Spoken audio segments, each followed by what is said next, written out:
if you have questions. We'll also take questions at the end. Um, and yeah, all right.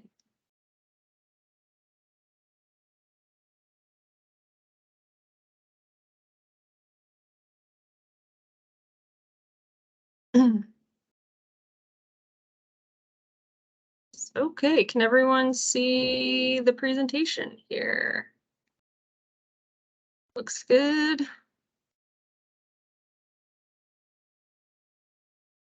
All right, let's kick it off with the mission. Our CFI's mission is to protect and preserve the 14,000-foot peaks through active stewardship and public education.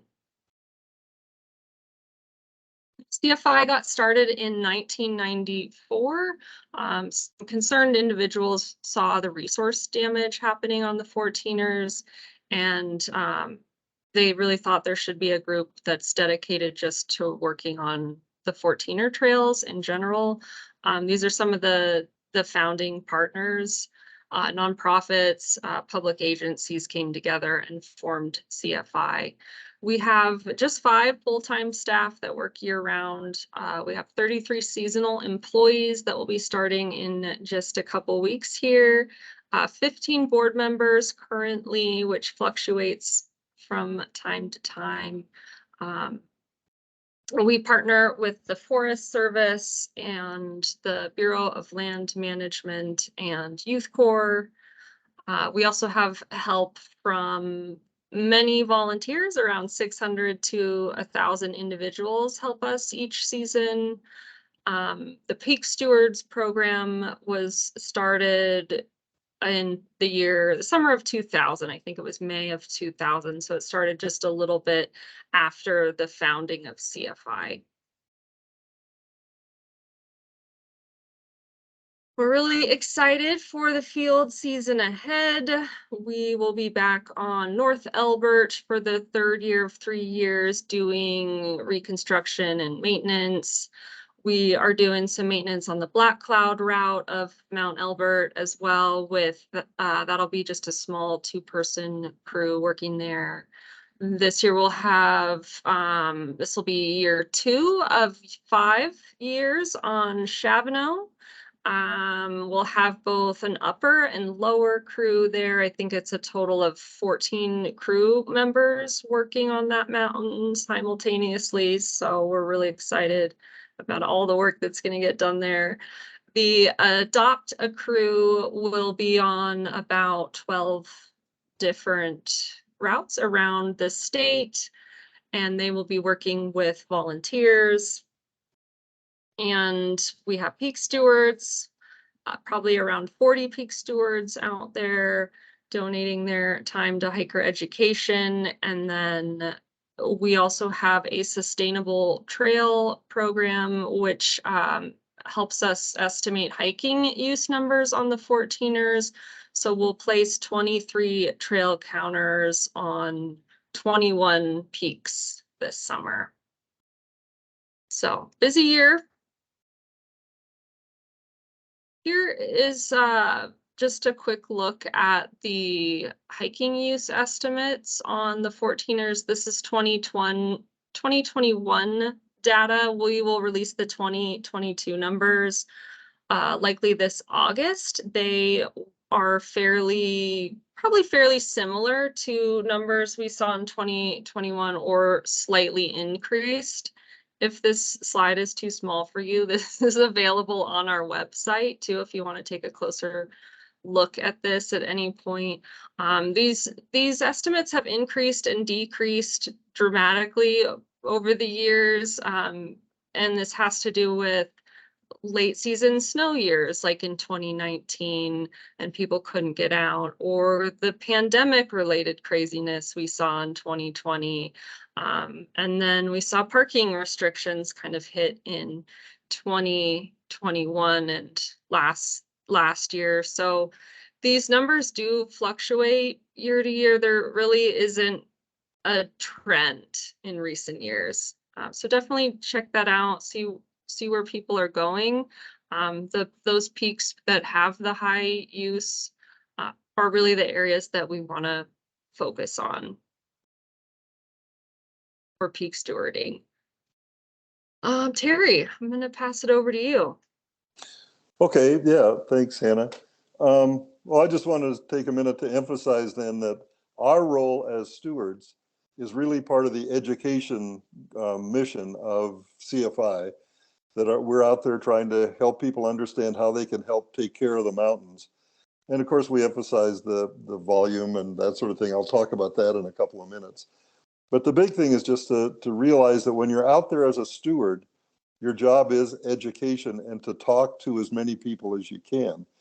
So I will suggest that the day you're doing steward duty is probably not a great day to decide to summit a 14er, because you will talk to fewer people if you're out there hiking and climbing to the top. Plus, if you get all the way to the top and then talk to people, by then they've already had a chance to screw up and get off trail and do those things. So I'll talk a lot more about that. Before I'm done, you will hear me talk about our job is to talk to people so many times that you'll want to mute me, I imagine. But it is the thing to remember, that that's why we're there, and that's that's your ultimate measure of success. I think Hannah and I talked a little earlier. Last year, we talked to probably about 7,000 people that the stewards actively talk to about education. Our best year was a couple of years ago before COVID, when we probably hit somewhere around 10,000 that we talked to. So we do have an impact. We talk to a lot of people and we get the word out both about CFI and about taking care of the mountains. So just encourage you to keep that in mind. Our job is talking. Thanks, Terry. Oops. Carrie.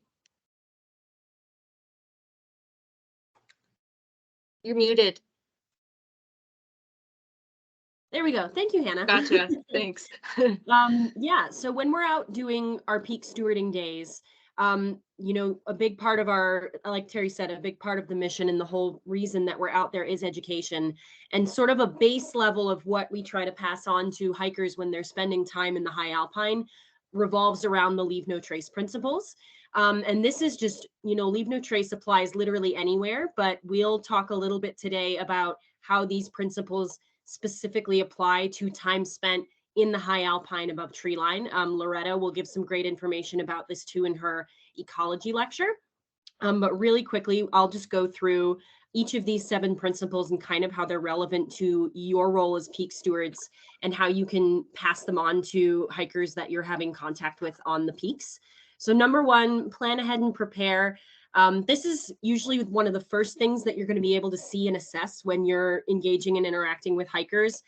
Do they look like they are ready to climb a 14er? Do they have closed-toed shoes, a pack, like they have enough water and layers?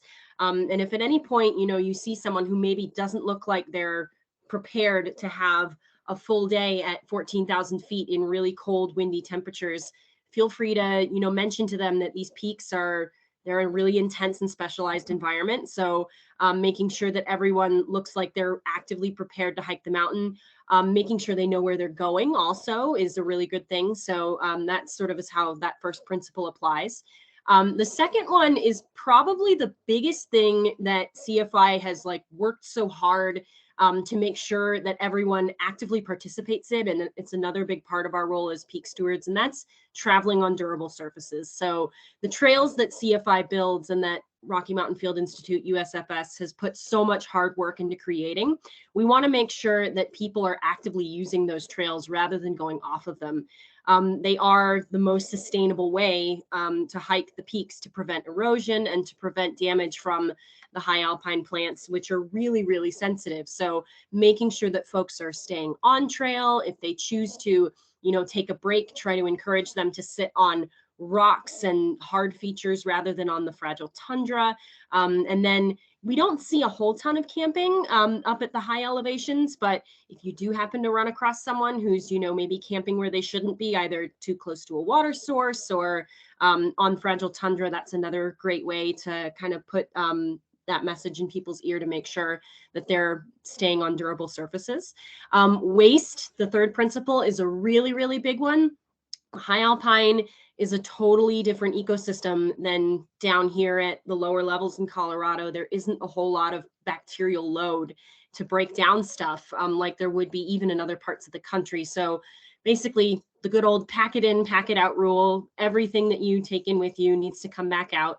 That does include human waste, just because that stuff doesn't do any good to areas in the high alpine above tree line. So making sure we're encouraging people to use restrooms before they head out on the trail, just because there isn't one. After they head up, if there is a restroom at the trail, I always try to tell folks to do that. And then, yeah, making sure that just everything that goes with them comes out. Leave what you find is not like it's somewhat of a relevant thing for people out here for sure. A lot of people like to, you know, take souvenirs, whether it's rocks or flowers or plants from the high alpine. Those things are all, you know, sometimes folks want to take a souvenir home with them. And then just reiterating that those things serve way more use in the environment that they're existing in than they do coming home with us in our packs. The rocks serve habitat for pika and marmots, and the plants are really fragile and take, you know, a ton of energy and resources to grow up at that high alpine. And when we remove them from the environment, it takes away their valuableness to where they're growing. So encouraging folks to not take souvenirs. Campfire impacts isn't a huge one that we see a lot of on the 14ers. That's not to say it doesn't happen. On some of the trailheads where you see high levels of overnight camping, like Grays and Tories, for example, a lot of folks will drive up the night beforehand and camp the night beforehand. Sometimes I have seen folks having fires there at the trailhead, even when there are fire restrictions. So this is a really good one to just check the area you're going to ahead of time and know about fire restrictions so that you can keep folks informed as to whether or not there is a fire restriction actively in place. Respecting wildlife is a really big one. There is a lot of wildlife above tree line that just isn't adapted to our presence or to the presence of our other furry friends like dogs that hikers tend to bring with them on the peaks. So knowing how to keep your distance from wildlife, I always tell folks are really good. You can use what's called the rule of thumb. You use your thumb, and if you put your thumb over the outline of an animal and you can cover it, the whole silhouette of that animal using your thumb, you're probably far enough away. And if not, then you're way too close. So big guys like mountain goats and other animals that live above tree line, giving them their space and making sure you're not accidentally interfering with, you know, their home environment and their way of life. And then being considerate of other visitors. The biggest one that I always get complaints about from other hikers and peak stewards when we chat about what we see hikers doing, the biggest one is speakers. For some reason, there are some people that just think speakers and playing music out loud is like the thing on trails, which we, you know, try and encourage just people not to do that just because it affects everyone else's experience. In some of the wilderness areas, it's not even allowed. So knowing how to have those good conversations about making sure everyone's considerate of everyone else and all those good things. That's a really quick and dirty version of the leave no trace principles for the high alpine. Thanks, Carrie. Yeah, that is quick, and we'll talk more about leave no trace and where you can get some more background. And there's a really good awareness course, and we'll talk about where you can find that if you want to learn just a bit more or refresh your memory, that sort of thing. And I love that rule of thumb. I've never heard that before. That's pretty cute. Awesome. Terry. Okay, especially for you new folks, I'm going to walk through what, at least for me, is a typical day when I'm up there doing steward duty. And I'm sure some of those who are on here who have done it for a few years, they may have some variations on some of this. But in general, I think this applies pretty well to how you can be most effective in being a steward and in talking to lots of people. So the first thing you have to do, obviously, is choose a peak that you want to go to for that day of stewarding. We don't have any requirements. We don't pre-assign it. You get to make those choices. But again, if our goal is to talk to people, then the best peaks to go to do your steward duty are the ones where there are people. And there are a few that are clearly the biggest volume peaks. You've got Bierstadt, of course, Quandary, Elbert, Grays and Tories. Used to be Lincoln, Democrat, and Bross, but those are effectively closed right now, so you won't really want to focus on those too much. It doesn't mean that you only go to those peaks. If you have some place that you'd really like to go, obviously you should do that. But again, ideally go to some place that maybe you can take 2 days, do 1 day to do peak steward duty, and then another day to actually climb the peak if that's what you'd like to do. But anyway, so that's the first thing, is you have to choose a peak that you want to climb. There also will be some priority peaks, and Hannah's going to send out an email after we're done that will also tell you what the priority peaks are. Places where there are CFI people doing trail work are also a pretty good choice, because you can park yourself like right below where they're doing the trail work, and you can talk to climbers to explain what's going on, and then they won't bother those people who are trying to get some work done to ask them to talk to them about what's going on. So that's another good choice to make. What to wear when you get up there? First of all, in general, you want to dress in good clothing for climbing and for working at high altitude, just as an example for other people so they'll see it. So obviously, I'm not going to go through all that. I suspect all of you know about wearing layers and don't wear lots of cotton and things like that. I've been lucky. I've been doing this long enough that I have a whole collection of Peak Steward stuff. So as an example, I always wear a shirt like this. This one is green. In my imagination, this looks like sort of an official thing that maybe someone from the Forest Service might wear. As it turns out, it's not, but it looks kind of official. I have the name tag on. For early in the morning, because I'm lucky, you may have noticed Teresa has a fleece vest on that says CFI Peak Steward on it. I have one of those, and I happen to have 2 name tags. So early in the morning when it's cold, I'll have that on the outside with the name tag showing. And then as the day gets warmer, I'll take that stuff off, and I'll have this shirt with the name tag showing. I also wear a Peak Steward cap. I have an old one, but again, it has CFI on it. It has Peak Steward on the side. The newer ones actually even look more official. So again, you're trying to identify yourself as somebody who's there with a real job. And then I also always I have this thing with me, a folder that I use on the inside. It's got a legal pad so I can record information. And I'll talk about that in just a minute, the kinds of things that I look for. And I also have one of those little clickers in your hand that you can use to count people. I'm old, so I do old-fashioned manual kinds of things like that. But I will tell you, I use the clicker to just click for every person that I see on the mountain. And you kind of have 2 goals or 2 groups of people. You're going to have everybody you see. And then a subset of that, of course, is everybody that you actually talk to and contact and talk about CFI and about the various ways that they can take care of the mountains. So I use the clicker just if I'm talking to somebody and 3 or 4 people walk past, I'll just do that as the total count. But then on my sheet here, you probably can't see it, but right here I have number of climbers that I actually talk to. And I just do, hash marks across there to keep a count of how many people I actually talk to. In general, especially if you get on a really busy peak like Bierstadt, I find a good day I might talk to 60, 70% of the people that I see up there. And then the others will just wander. They'll get by for whatever reason, or in a few cases, although relatively few, they'll say, no, I don't have time to talk, because they think that extra 2 minutes will prevent them from getting to the top of the mountain. But most people are really happy to talk to you. And Carrie's going to talk a little later about how to approach people and how to make a good friendly contact with folks. But anyway, everything I wear and everything I'm holding identifies me as not just another climber on the mountain. It's somebody who's there to give them some information. Usually they're a little nervous. They might think I'm some kind of a Forest Service person who's going to give them a bad time, but I try not to do that.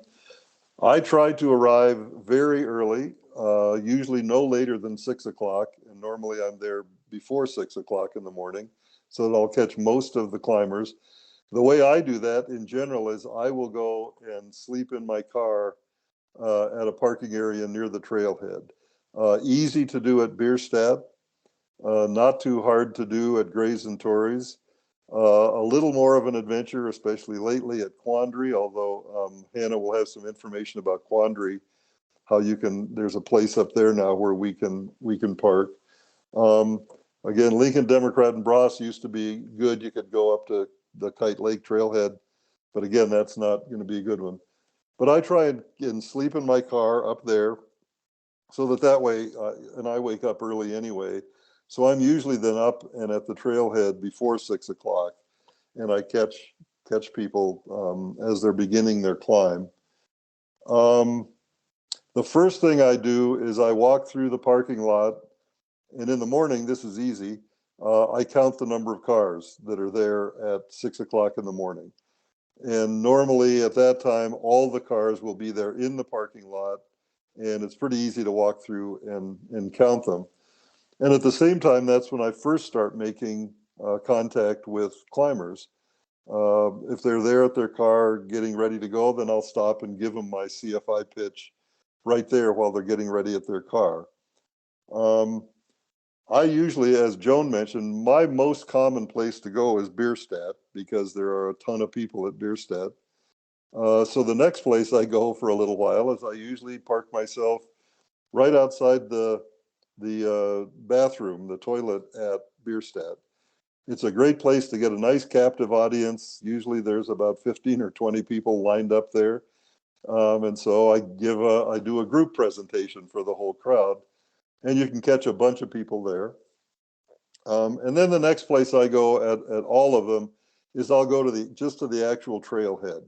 So at Bierstadt, that's just up over the little rise where there's a big signboard that has lots of information about Bierstadt. I'll usually spend a lot of time there. At Quandary, the trailhead really just kicks off from the road. So I go park myself there and talk to people as they arrive. Grays and Torreys, it's right there just outside the parking lot. You can go there. So again, try to find a place where you'll catch the most possible number of people so that you can talk to lots of folks. In addition, I will often go do a little bit of a hike. In a place like Bierstadt, I will hike, it's about a mile, I guess, down to the creek crossing that they cross. So because I like to get a little exercise, I'll walk down there, and then usually for the rest of the morning, that's where I'll sit, because everybody gets to that creek crossing and then they have to stop and think about how are they going to get across this raging torrent. And so it's a good chance to chat with people there. If you really want exercise, I also used to go up to somewhere, I think it's at around 12,000 feet. There's a really logical rest stop. It's kind of the top of the first somewhat steep area that people have to hike up. And it's usually a place where people want to then stop and catch their breath. So that's another good place to talk to people. Grays and Torreys, I used to go up to where the trail splits, and you can either go to Grays or Torreys. It's another good place to talk to people. On Quandary, when I hike up, I will usually go up just to where you come out of the trees and get above timberline. Seems to be a pretty good place to stop and talk to people there. But the best place is definitely at the trailhead, which is why I again emphasize it's not a great day when you're doing your duty to actually plan to climb the mountain. It's better to say, today I'm going to be a peak steward, so I'm going to park myself somewhere where I can really catch people and do a lot of talking. Then let's see, what I then do is my spiel takes maybe 2 minutes, maybe 3 minutes. I simply introduce myself, obviously give them my name, that I'm with CFI, and I will tell them that if they haven't heard of Colorado 14ers Initiative, we're an organization that works with the Forest Service to build and maintain the trails on the 14ers and also to do climber education. So that's really the extent of my pitch about CFI, because our job there, and actually the Forest Service is not excited if we make this into a big sales pitch for CFI, but just give them that quick overview. And then I go through the basics, pretty much the stuff that Carrie just talked about from the Leave No Trace stuff. The ones that I focus on are staying on the durable surfaces. And the easy way to talk about is just as Carrie said, please, I tell them, stay on the brown and stay off the green. And I always tell them, you're going to get up there in the mountain and you're going to decide to take a short break. Don't go sit in that nice green meadow that's right next to the trail. Instead, find a rock to sit on, a big boulder to sit on, or stay on the brown stuff. If you have to pee, don't go pee on plants. And I usually go into too much detail and tell them that's because our urine is salty. The animals up there are salt starved. So if we pee on the plants, they will come and eat the plants and destroy them. I sometimes tell the story that one of our other guys who used to work with us a lot, Scott, used to talk about the marmot that followed him when he went off to pee, waiting for him to pee and make the plant much more tasty than it had been. So I'll talk to him about that a little bit, give him that quick story. Then I also, obviously, you tell them to please bring out everything you brought in with you, bring out all your trash. And I always say, in addition, if you see some other trash that's up there, please bring that out too. Unless, as I always say, to get a little bit of a laugh, unless it's too disgusting or too gross, you don't have to bring it out with you. But you know, if you see somebody else's trash, bring that out with you. Leave what you find. Oh, and clearly, if they have a dog, I also encourage them always to bring their dog's poop out with them. And I talk to them about their own as well, just as Carrie talked about. Leave what you find. Pretty self-explanatory. By the way, most people are somewhat familiar with the leave no trace ethic, so it's not like you're telling them stuff they've never heard of before. Respecting the wildlife, again, I usually tell them you are going to see things. Very likely you'll see marmots and pikas. On some mountains you may see goats, especially on Quandary. I don't think I've ever climbed Quandary without seeing a goat. And I usually, especially if they have a dog, I talk to them about the importance of leaving your dog on a leash because of the animals. I usually mention the pikas, and I tell them, look, a pika looks like a like a tennis ball and sounds like a squeaky toy. So what chance does your dog have of resisting those things? And then lastly, what was talked about, the noise, please keep the noise down. There was a bunch of women once climbing up towards where I was parked once on some mountain, and I learned a lot at a distance about the effect on breasts of breastfeeding new babies, which I thought was an interesting conversation. But so just ask them to keep the noise down. I also then emphasize the reason we're there is because of the intense pressure that the mountains in total, the 14ers will get 300 to 400,000 people in a summer. And usually I'm on a place like Bierstadt and I'll tell them this one gets 30,000 plus people climbing it. So if everybody wanders all over the mountain, then they will make a mess of it. And then lastly, I do talk to them, or no, our job then lastly is to keep some information so you can fill out your climber's log when you're done.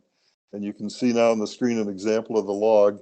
On my sheet that I carry with me, I always have a section where I can just tick off the number of dogs that I've seen and the number of those that were not on a leash, and then how many of those dog owners did I actually talk to. I really try with dog owners, both on and off leash, to hit 100%. I always like to talk to them, if nothing else, to thank the ones who have their dog on a leash for having them on a leash. And then I also note the rare cases where you might see somebody camping or you might see somebody. I also note the number who were unprepared. So all of that is there. There's also the weather section that is nice to fill out. And then the last thing I do, which is the worst sort of pain, is when I come down, I also count cars when I'm leaving. And on a mountain like Mount Bierstadt, when you come down, you will, if you count them, you have to count the cars in the lot. And then usually as I'm driving out, I drive very slowly down the road and count all the cars that are parked along the road. Usually there'll be a couple hundred or more cars total at a place like Bierstadt. So I count those. And all that is then information to go onto your log. So that's really what a day is like. Spend a lot of time talking to people. And what we do ask you, as I think was said earlier, we do ask you to complete, if you can, 4 days of peak steward duty, not 4 consecutive days, but 4 single days during the season. And, you know, if you can do more than that, that's great. It may be like Peter talked about coming out from Massachusetts for a couple of weeks. He may only get a couple, and that's fine. But if you can, shoot for at least 4 more if you have the time to do it. So that's my quick run through. If you got any questions, you can throw them on the chat and we'll try and answer them later on. But does that cover things pretty well, Hannah? Yeah, thanks, Terry. That's really helpful. And Terry has a great strategy. He tends to make a lot of hiker contacts out there when he's there. I really try to encourage people to talk to at least half of the folks that you see out there. I think it's kind of a good just rule of thumb. Sometimes that is hard. Sometimes people feel shy, but really try to go for 50% or more. Even people ask me all the time, what is one contact? And it's any time really that you have a meaningful discussion about CFI, about alpine ecology, about leave no trace, about volunteering, you know, anything really that's educational is a contact. It's not just, oh, hey, great weather we're having today. I would not consider that a contact, but really anything else is where you're teaching and educating. Terry's strategy is really great. You might find something that works a little better for you. And, you know, feel free to try different schedules or styles or whatever you want to do out there. Some people go out and volunteer for 3 hours and they get the morning rush of people and they go home once people start coming back, or they're kind of standing at the trailhead and no one's coming. So there's no set number of hours for this either. Yeah, I'd add to that, Hannah. I almost never am there afternoon. Usually done by 11 o'clock or 12 o'clock because you've talked to everybody you're going to hit on their way up. Right. Yeah, definitely. Hannah, could I add a couple of things yes, please. From what Terry was saying? One thing I've noticed over the past years more so is the use of technology when hikers are coming to climb 14ers. We do have sometimes, you know, first-time visitors that will see the panels from CFI, but they've downloaded their own maps using, you know, their own resources. And something that has been useful is, you know, to have them look at the board beforehand, because some of the routes that they've downloaded might be, you know, sourced from other hikers who maybe were not on trail. So I've been able to talk to them and just make sure, you know, that they are using reliable sources. And as you may all be aware, there is out there so many of them. All Trails is very popular, 14ers.com, but, you know, just to make sure that they know where they're going, because even though there is established trail, sometimes they will not see that that's where they need to go. Or in seasons like now, where we have so much snow still happening on the trail, they're following summer routes when there really is still a winter route, and they get very disoriented. And as you may be aware, we are having already active search and rescue teams coming into the high alpine to get hikers that are not prepared for spring conditions or, you know, well into summer.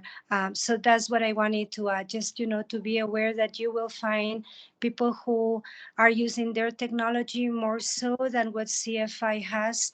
So it's a way to make them be aware. And then also that they might not be prepared for what the summer will entail this year. Thank you, Teresa. That's a great point. And in the log, I just want to say that no detail is really unimportant. Feel free to write down anything that you see going on out there. So much of the maintenance that we're doing for the next 2 years is because of Peak Stewards reporting to CFI and us trail conditions. For instance, on Mount Evans, we were getting Peak Steward reports of so many people getting off trail and off route. And it's because of the trail being slightly moved. People were getting on a sort of class 3 route. So we're going to go in there this year and next year and do some maintenance and try to delineate the trail again. So feel free to write as much as you want. I read every single report. I think it's all good information that's really valuable. So yes, great stuff. All right. Terry. Yeah, so Terry covered a little bit of this already in terms of what a day looks like and what conversations with the hikers that you contact look like. But this is just kind of a quick overview on how to make sure that those points that you're trying to communicate really hit home and leave people kind of thinking about their experience on the mountain rather than just, hiking to bag it and hike out. I like Terry's point too about days that you're doing peak stewarding probably aren't the best days to say, okay, I'm going to tick this 14er off my list. However, when I do peak stewarding days, I do tend to usually hike all the way up to the summit. I usually stay at the trailhead early in the morning and I'm there until like the big flow of people have gone by, and then I'll kind of follow behind everyone else. And the reason I like to do it that way is because I find there are very teachable moments when people are actually out on trail. You can, again, like Terry said, reinforce people who have dogs on leash, chat with those folks who might have taken their dogs off leash as soon as they walked past you. So that's, again, you can choose kind of your main way that you want to do your stewarding. And Hannah spoke to that too, about find what works for you. And so, but if you're super new to it, these are just a few tips and tricks that I've found over the years as far as things that seem to work pretty well. So first thing you're going to do, whether you're at the trailhead or you're on trail, is you're going to introduce yourself. Terry gave a really good, quick kind of spiel, and everyone kind of develops their own quick introduction. Mine is usually something along the lines of, hi, I'm Carrie. I volunteer for Colorado 14ers Initiative. They're one of the main organizations that maintains the trails on this mountain that you're about to hike or that you're on right now. So something to that effect. And then there's this really great technique I'm going to chat about real quick called the authority of the resource. This is a technique that was developed by Leave No Trace in conjunction with the National Park Service, and a lot of national park rangers use this technique when they're chatting with folks specifically about behaviors that we want to see improved when folks are out hiking or spending time out in the outdoors. It's a really handy one. It kind of, the whole goal of it is to emphasize authority not on us as CFI representatives wearing, our green shirt and our hats and this kind of authority figure. It helps inspire folks to give the authority of the environment that they're spending time in. So rather than seeing us as someone who's dictating rules on how they have to behave, the goal is to inspire them to want to do the right thing by putting the emphasis back on the resource, back on the environment that they're spending time in and why it's so special and precious to us and why we need to take care of it. So the first step to that technique is, and this is with pretty much anyone that we're chatting with on the mountains, we want to give them the benefit of the doubt.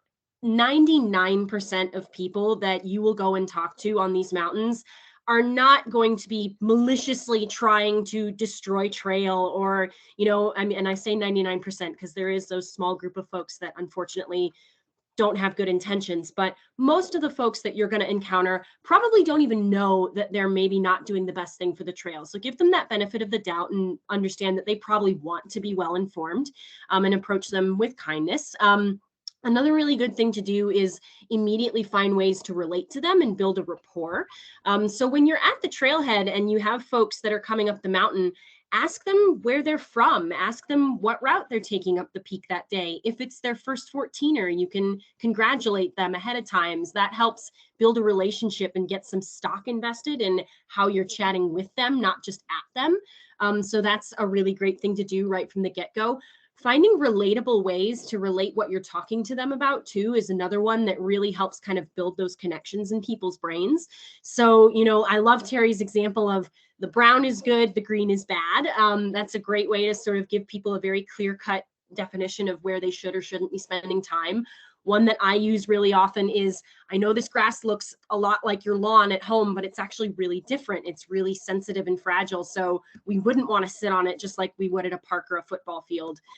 So finding little ways that you can relate and make those things relatable to people is really, really helpful. Body language is another one too. A lot of the rangers and authority, the resource people who abide by this technique, really emphasize trying to stand either side to side, or instead of, you know, directly looking someone head on, standing side to side so that you can actively appreciate the resource in front of you, admire the view that you're looking at. This is really easy at somewhere like Bierstadt, where you can like see the summit from where you're standing in the parking lot. It's a great way to sort of bring the attention back to the beautiful environment that you're spending time in. And then as you're having conversations with people, try and remember that, you know, you can dump a lot of information on them and that may or may not stick in their brains, but finding ways to really, you know, provoke them and give the information in a way that makes them think about it. I know one that Loretta always uses in her alpine ecology lecture is that it takes 1,000 years to form 1 inch of soil in the high alpine, which for many people makes them go like, oh my gosh, like that is such a long time that it takes for that resource to develop. So thinking of ways to really kind of get people thinking and provoke them rather than just throwing information at them is another really good one. Offering alternatives is super important, rather than just, you know, we're not out here to just strictly punish people and decrease behavior. We want to give them alternatives so they know what behaviors we do want them to see. You know, a great one for, again, making sure you're staying on trail is resting on rocks rather than on tundra.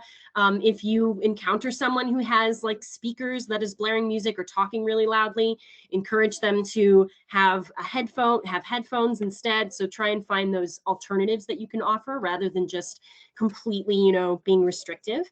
Modeling the behavior you want to see is something that's applicable both for us and also hikers. A really big one where I see this is at parking lots when, and especially parking lots like Grays and Torreys, where there's still a lot of fragile tundra. The very first person that parks on the road on Grays and Torreys on that private property section where folks aren't supposed to be parking, I usually try and chat with that person, because if that person is going to set the tone then for everyone else thinking, well, one person's parked here on the side of the road probably means I'm okay to do it too. And the same thing for how we're seeing folks spend time on trails. Terry mentioned dog poop bags. This is another really relevant one. If one person sees a dog poop bag on the side of the trail, it probably makes it immediately okay in other people's brains for them to be doing that same behavior. So modeling the behavior that we are trying to teach folks and that we want them to be doing is a really good thing to just keep in your mind and think about.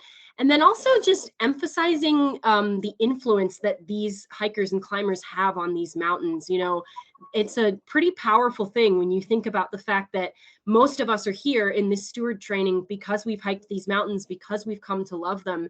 And we have immense power in terms of the future of these peaks, both with our behavior on and off the mountain. So thank them for using the trails, thank them for being here and making sure that they know that they can affect whether or not these mountains are going to remain accessible in the future based on how we treat them today. So those are all just things you can kind of keep in mind in terms of how to have an effective conversation.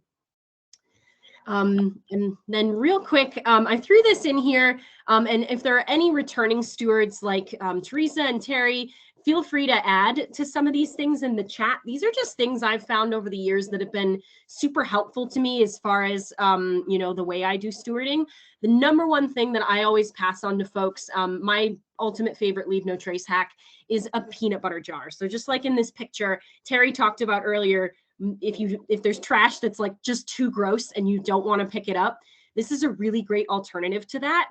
You can carry something like an empty coffee jar or peanut butter jar. And if you come across dog poop bags or even toilet paper or gross waste, you can put it in this jar, and that way it's not going to smell, it's not going to stink up your pack. I encourage all dog owners to carry one of these with them. I always have one with me when I'm hiking, even if it's not a 14er. And sometimes on my steward days, I'll even bring extras of these that I have from my house to hand out to folks if they don't have dog poop bags or anything else. So that's a really great one to pass on to folks. I definitely find myself getting really cold on my steward days. And I figured out really quickly that if I bring one of my little camp stoves for backcountry camping, I usually, if I'm spending the night in my car, I wake up in the morning, I make myself a nice cup of hot coffee. I have that with me at the trailhead, and it keeps me warmer for way longer if I'm just standing still at the trailhead. So I absolutely love that one. I do, the counter apps are really handy. I'm like Terry, I do use one of those old fashioned clickers just for every person that I see coming through. It's just really fast and easy. But then I also have an app on my phone, and a lot of these apps will give you different little points where you can like label different sections of counting. So you can create a label for how many off-leash dogs, how many on-leash dogs, how many folks you see who aren't prepared. And that way you can keep all those things separate. Or like Terry said, if you have your paper with you, you can do it that way. But I've found that the counter apps are helpful for me. Like Terry said too, camping the night beforehand is really great. Making sure, provided that you're allowed to do so, is I find that really handy, just because then I can also get some contacts in the night beforehand. I did a lot of stewarding last year on the Democrat Cameron Lincoln Bross Loop at Kite Lake, and there's a lot of folks that spend the night in their cars the night beforehand, and that's, again, really fragile alpine environment. So you get the opportunity to just chat with folks ahead of time, tell them why you're here, tell them you're looking forward to seeing them on the hike the next day. So and it also just saves you having to get up at 2 or 3 in the morning and leave from Denver or wherever you're heading into the mountains. So I like to do it that way also.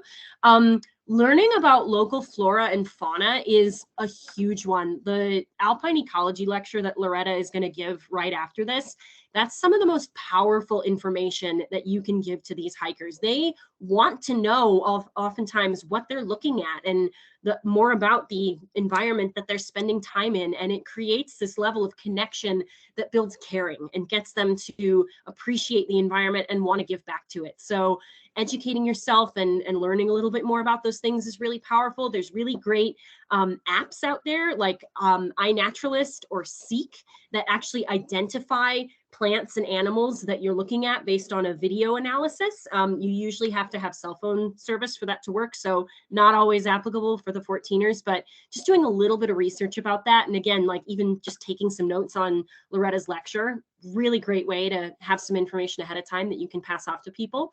And then knowing the route and the area beforehand is a really, really good thing to do. That's usually one of the most common questions I get from folks is, even before I've told them I'm from CFI, if I'm standing at the trailhead, a lot of them want to know, how long is it to the summit and back? About how many hours do you think? What's the weather like up there? Doing a little bit of research on the front end will not only prepare you to answer those questions, but it's also, again, a good way to build that rapport and that relationship building with people. And then you kind of come off as someone who has information and maybe is a good resource for them to rely on for other questions that they might have. So 14ers.com is a really good resource for a lot of the information as far as the individual peaks. They usually have whether or not the area is wilderness specific. So in wilderness areas, you can't have things like technology, like the speakers or the headphones or bikes. A lot of the time in wilderness areas, dogs on leash is a requirement. And so knowing those things ahead of time, the 14ers.com route also will have things like the where to go to check for fire restrictions, the sheriff's number, if you ever, for whatever reason needed to get in contact with local law enforcement. So I usually take a screenshot of that route on my phone before I head out to the trailhead. And then I have all that information if I need to check, oh yeah, how long is this route up Grays and Torreys? I can have that information to give to folks ahead of time. So yeah, other stewards, feel free to add any other hacks or things that you've found really helpful in the chat. But those are just a few things that I've found that have really helped me out as a steward over the past few years. Thank you, Carrie. That is awesome. That's a lot of great information for everybody. Carrie also taught me something that she does is she asks folks, why are you here? What's your motivation? And I think it's so great to have people voice that. It really helps them establish a connection to the area and form some sort of appreciation. I mean, they could come back and say, I'm just here to get my Instagram pic at the summit with my trail sign. They might, but most likely they're going to say, I love being outdoors. I love being in the alpine. I'm here to be in the sun and see some wildlife. And yeah, I think it just kind of creates a more meaningful connection. It has people sort of slow down and take a minute to appreciate where they are. So great points, Carrie. And yeah, feel free, any returning stewards, to add some other tips to the chat box. Loretta also put in there the authority of the resource video. That's really good if you want to check that out. And let's talk about mentoring, because this is a lot of information you're getting today, right now, online. And so it's great to go out with a mentor for your first day if you're a new steward. They can really help you build confidence and find your rhythm as a steward. If you're a returning steward, I'll ask you at some point to add some dates to the calendar, and I'm going to talk about the calendar next. Or if you want to come to field training on June 3rd, that is another great way to get a little bit of experience. That's going to be at Bierstadt from 8 a.m. to noon. And it's just a great way to get outside with other stewards and talk about hiker engagement strategies. And you can sign up for that on our website.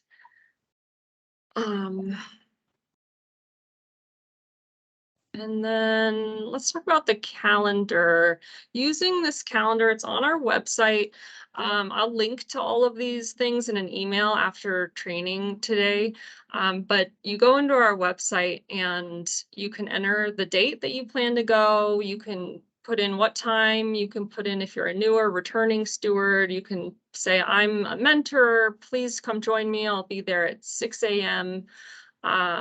Here's my phone number, or contact Hannah to get my email address, whatever information you want to put in there, and then it will populate on a calendar just below the form. I think it's really nice to have a buddy or two when you go out and steward, but if we have 4 people that end up on Bierstadt that aren't there together, I would rather have people spread out and go to other places, especially because we don't want hikers to feel like they're being badgered or they're being talked to by 4 different people on 4 different places of the mountain. So definitely feel free to pair up or go with, multiple people. But it's great if we can check the calendar and spread out if, we have multiple people out on the same day. And then we're a little behind on time here, but I just want to talk about some parking stuff. I have joked in recent years that I'm CFI's parking coordinator now, because of all the parking restrictions we're seeing in certain places. We do have reserved parking on Quandary. If you want to go to Quandary, you do not need to make a reservation online and pay the $50 fee or whatever it is. Please contact me directly, put a date on the calendar, send me an email and say, hey, Hannah, I want to go to Quandary next week. And I'll send you a parking permit and directions about where you can park.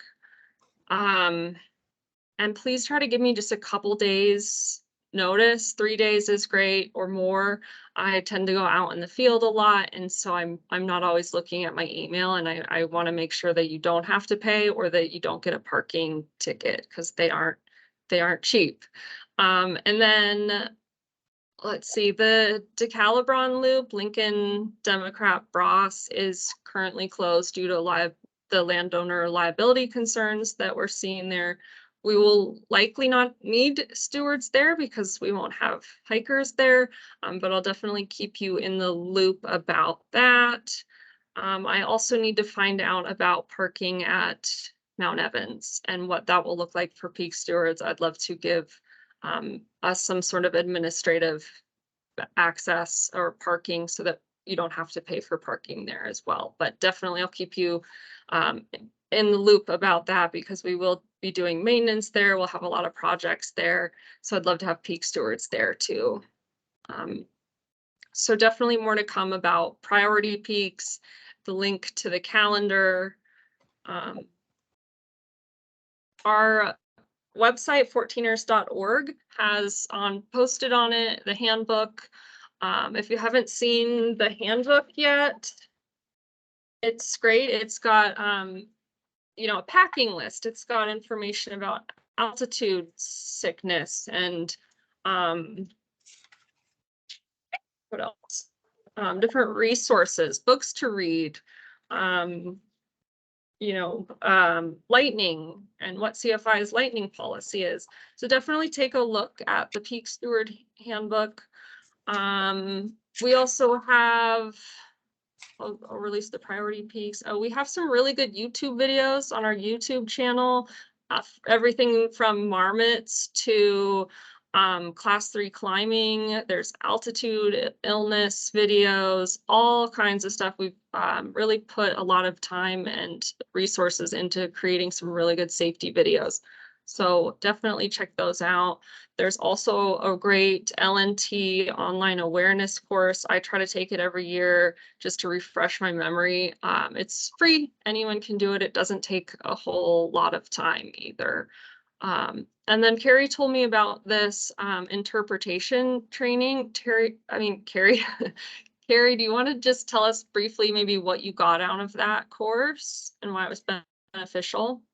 Yeah, so the National Association for Interpretation is just a really great resource in general. If you are someone who does interpretation in other aspects of your life outside of peak stewarding, I highly, highly recommend checking out one of their courses. I do interpretation for my real world jobs and had been doing it for years, but took this course and was blown away by how much information that I got out of it.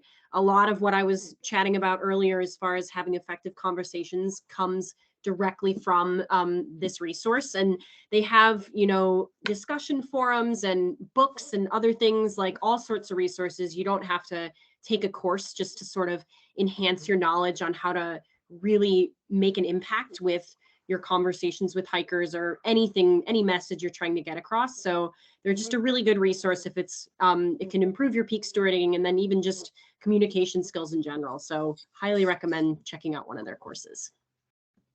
Thanks, Carrie. I definitely want to check that out. I think it could be valuable for anybody. I really would love if you all took pictures. It can be really difficult to get great pictures of peak stewards because you're often alone, which I totally understand, but I want to feature you in our annual report. Pictures help us get funding. So please try. This is what is considered a good photo. Photos where the peak steward is visible, their face is visible, they've got their hat on, name badge, and the hikers' faces are maybe not showing. We don't really have permission from the hikers. We don't want to make anyone upset by putting their photo in our annual report. So I love these kind of photos where we have the peak steward in action, talking to hikers, educating. So try your best, try to get some good shots. I love seeing them too. But I get all kinds of pictures every year that are really entertaining, from people getting married on the summit to cats on leashes. But it's really entertaining, and please continue to share. We do have materials. I plan to, for anyone who can't come to the office or come to in-person training, I'll mail some things. I'll mail hats, I'll mail name tags. We've got these great little trail cards. I have patches for anybody that wants a patch to put on a backpack or something, you know, leave no trace cards. These are really nice to give out. Stickers. Here's our new hats this year. So we want you looking official. We want people to know that you're affiliated with CFI and not just some loony person out there yelling at hikers. We want them to know you're Forest Service and talk to you and take you seriously. So after training today, please send me an email and just say, hey, Hannah, I'd love for you to send me a name tag or a hat or please put the name Mike on my name tag instead of Michael, or put this other name that I go by, and your address. It's really helpful if I just get that sent to me, and then I will send you a little care package with a few cards and all that kind of stuff.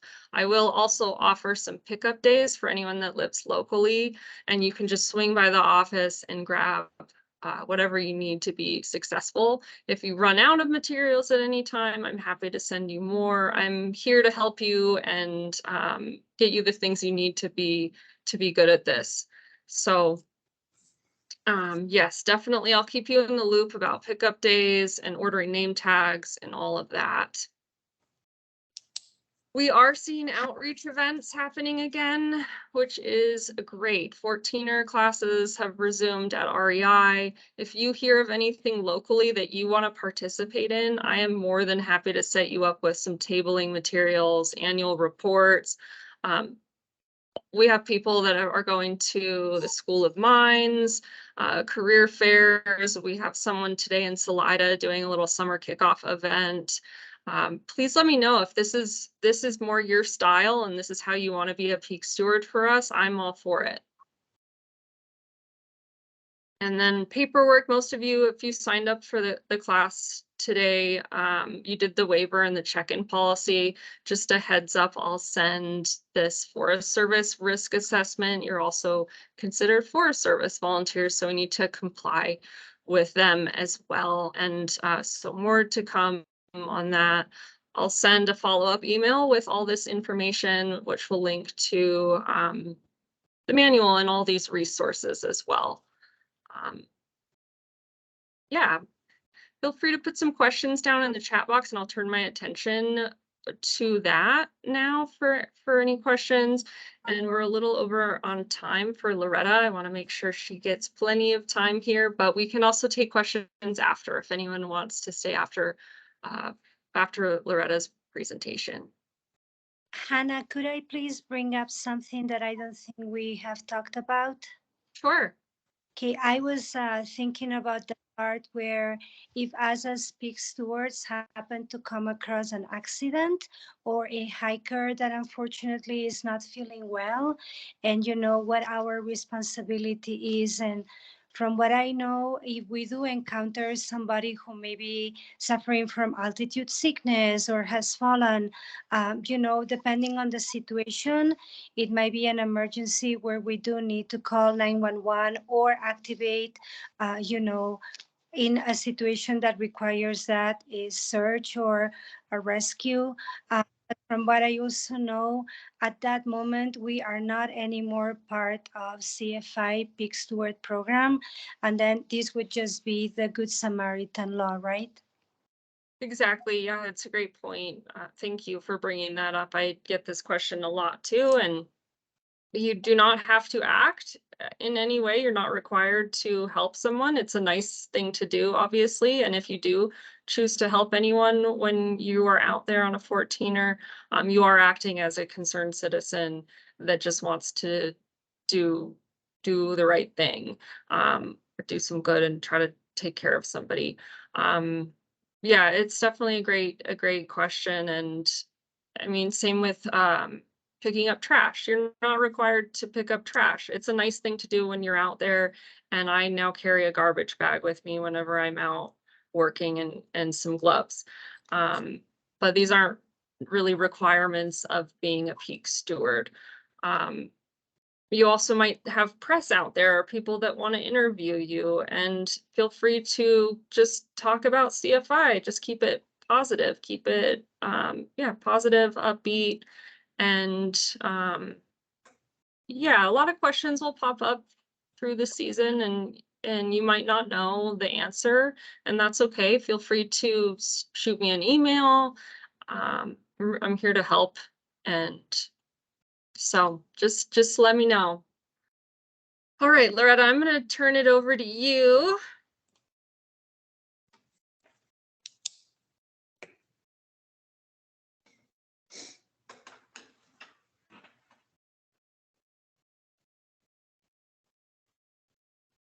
Sorry, it always takes me a little while to figure out how to share everything in Teams. Am I sharing? Okay, wonderful. So we'll try and get through this and get you out of here by noon. We'll see how that goes. But I think it is really important for everybody to understand the alpine when we talk to visitors about what they can do to help take care of this really harsh yet beautiful environment that they have come to enjoy. The combination of heavy snowfall, bitter winds, low temperatures, and the mountainous topography creates the most severe climate in the world. And the plants and animals who inhabit this ecosystem have been rigorously selected and adapted to survive.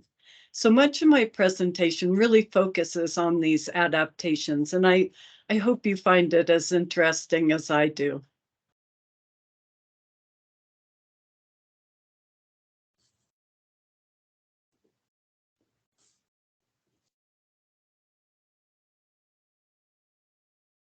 I am muted. Okay, so Colorado 14ers are magnets for recreational use by people from all across the US and really around the world. It's amazing how many languages I hear.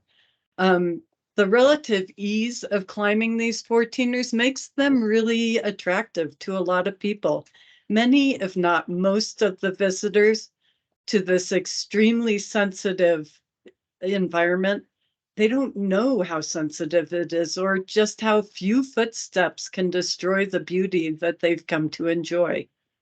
If we're going to change the behavior patterns that are causing the resource damage, we have to educate, and that's where you guys all come in. I've spent my career in the alpine and know that most people are receptive to learning about the alpine. They don't mean to impact the area. They just don't understand it or how their actions can protect or destroy this unique ecosystem. My hope is that every individual who hears this presentation will take one thing from it and share it with someone, anyone. This is the type of information that our visitors are interested in learning, so share it with them. So Colorado is made up of essentially 5 life zones. There are the grasslands, sometimes broken into grasslands in eastern Colorado and semi-desert shrublands in western Colorado. Then the foothills, which are from about 6,000 to 7,000 feet above sea level. And sometimes that's broken into pinyon juniper woodlands, or PJ and Gamble Oak in western Colorado. And then the foothill forests of ponderosa, Doug fir, Rocky Mountain juniper, blue spruce in eastern Colorado. We then have the montane from about 6,000 to 9,000 feet. That's typically ponderosa, Doug fir, lodgepole, limber pine, aspen forests. Then we go into the subalpine, 9,000 to around 11,500. There we're going to have more Engelmann spruce, subalpine fir, bristlecone, limber pine, and we still see some lodgepole and aspen in that area. And then we move into the alpine, typically considered 11,500 or 12,000 to 14,426. So just to put these into perspective, Denver, Boulder, Pueblo, those are all grassland areas. Golden, Colorado Springs, those are considered foothill. Bailey, Evergreen, those are kind of foothill / montane. And then Leadville, where I'm sitting at right now, we are subalpine. And then you have Montrose, which would be like desert canyonlands, sage shrublands. Fruta, also semi-desert shrublands. Colorado's highest peak is Mount Elbert, and it is at an elevation of 14,426 feet. The lowest point is at 3,317 feet, and that's really where the Arickaree River or the Republican River flows into Kansas out of Yuma County. Sometimes it's easier to look at pictures, even if these pictures aren't great. You can see in eastern and western Colorado that there's different vegetation in the life zones. At the lowest elevations in eastern Colorado, we have the expansion of the Great Plains, where in western Colorado, those are really desert canyonlands and shrublands. And then we end up in the area that we're going to be discussing most today, the alpine. So this is a great graphic representation of Colorado. With the increased elevation, temperature decreases, typically about 3 to 5 degrees Fahrenheit per 1,000 foot of elevation change. So that's something to share with people at the trailhead as they're heading up in their t-shirts and shorts without any warm clothes. And it really depends on the atmospheric condition. There's going to be a greater temperature variation when it is sunny than when it is cloudy or raining or snowing. So as you increase in elevation, there's less air above you, thus the pressure decreases. As the pressure decreases, those air molecules spread out, or the air expands, and the temperature decreases. If the humidity is 100% because it's snowing or raining, the temperature actually decreases more slowly with height. Of course, precipitation increases, and all of that leads to that growing season really dramatically decreasing. We all know that our climate is changing. This is a graphic illustration of the potential impacts of a predicted 6.3 degree temperature increase and a 10% precipitation increase. You can see that the alpine will move quite a ways up the mountain, further shrinking this very minimal ecosystem when you look nationwide. So like I stated before, the alpine areas have the most severe climate in the world, and yet life survives. The alpine life zone makes up about 3% of Colorado's landmass and only 1% of the landmass of the contiguous 48 states. I have a couple of books that I love that I use for continually teaching myself about the alpine. And that is, book is out of print, but it is, let me see if I can get it in there. The Song of the Alpine. Isn't that funny? It just disappears. The Song of the Alpine by Joyce Gellhorn. But you can still get this online. And then a little more technical, The Land Above the Trees by Anne Zwinger. And one of Anne's quotes is, "Nothing between you and the sky, no filtering haze, no dulling pollution, constant wind, breathless." I think that describes the alpine. So the alpine ecosystem is beautiful, but it can be very harsh. There is almost constant wind. Alpine winds have been recorded at over 200 miles per hour, and 75 mile per hour gusts are fairly common.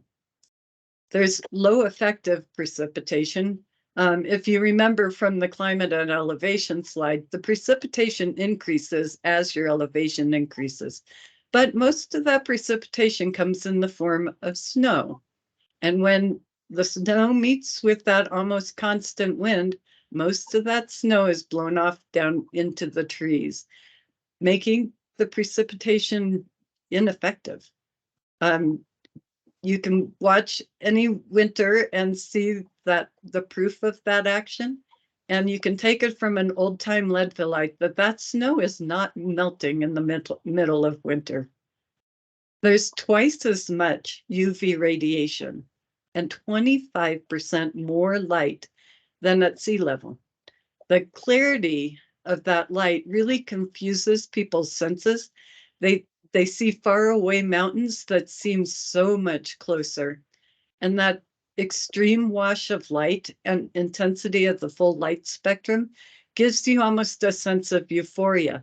I hear people thinking that they're going to pick up another peak while they're up there. And that mountain's like 7-8 miles away. You know, like, I don't think you want to try and do that today. So the mean annual temperature in the Alpine is 25 degrees Fahrenheit. Records show temperatures as cold as 70 degrees below zero. If you combine that with that constant wind, you can't expose your skin at those temperatures without instant frostbite. For an example, if it's minus 10 degrees Fahrenheit and the really average wind speed in the Alpine is about 15 miles per hour, you combine those two things and you have a 45 degree below zero temperature. And at that temperature, your flesh is going to freeze in about 60 seconds. So all of those factors lead to a significantly shorter growing season. Typically, it's about 3 months or less, and provides a lot of challenges for the flora and fauna who call the Alpine home. So I'm going to talk a little bit about some of the adaptations of flora and fauna to survive in the outer and upper extremes. All of these plants and animals have been rigorously selected and have adapted to the harsh conditions.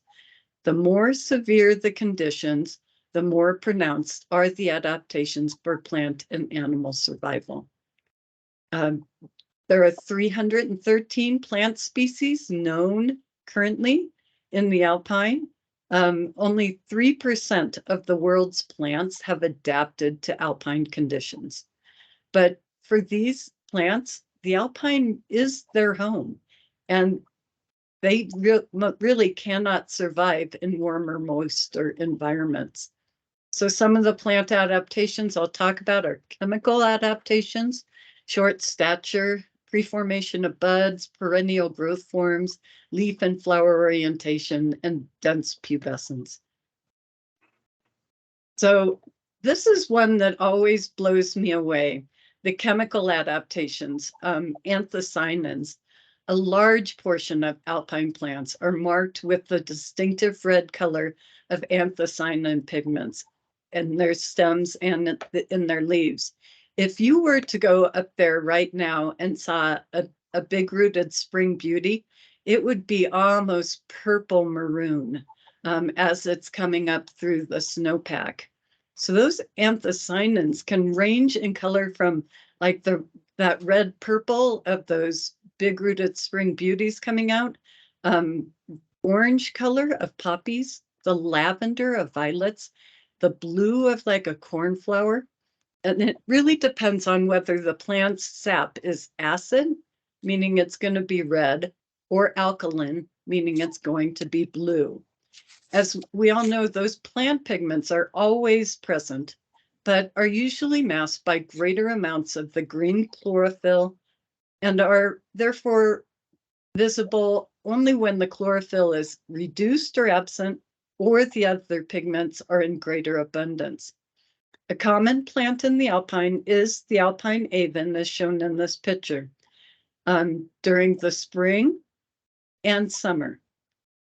The redness or presence of the anthocyanins is most pronounced in the springtime before photosynthesis is fully operative in the leaves, and in the fall as the plant prepares for the long, cold winter ahead. The anthocyanins are a product of carbohydrate that has been stored in the roots from the previous year's growing season. When rapid growth begins in early spring, part of those carbohydrates are converted to plant tissue and part into the anthocyanins. In photosynthetic tissues, anthocyanins act as a sunscreen, protecting the plant cells from the highlight damage by absorbing the blue-green light, protecting the tissues from photoinhibition or highlight stress. And here's the real mind blower.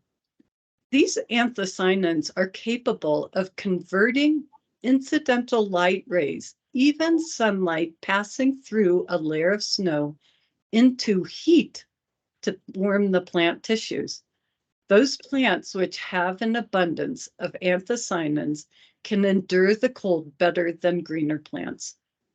Anthocyanin production is an important factor in cold hardiness. An added bonus is that the red coloration of leaves may camouflage the leaves from herbivores that are blind to red wavelengths, or signal unpalatability, since anthocyanin synthesis coincides with the formation of unpalatable phenolic compounds. And in the fall, before the leaves fall off and the plant closes up shop, it wants to pull in as much sugar and nutrients as possible from its leaves, which is where the anthocyanins come in again.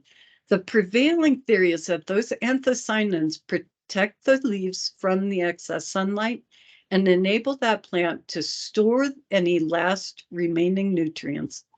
The reason you'll see more vibrant reds during some years is if there's lots of sunlight and dry weather, that increases that sugar concentration in the plant's vascular fluids.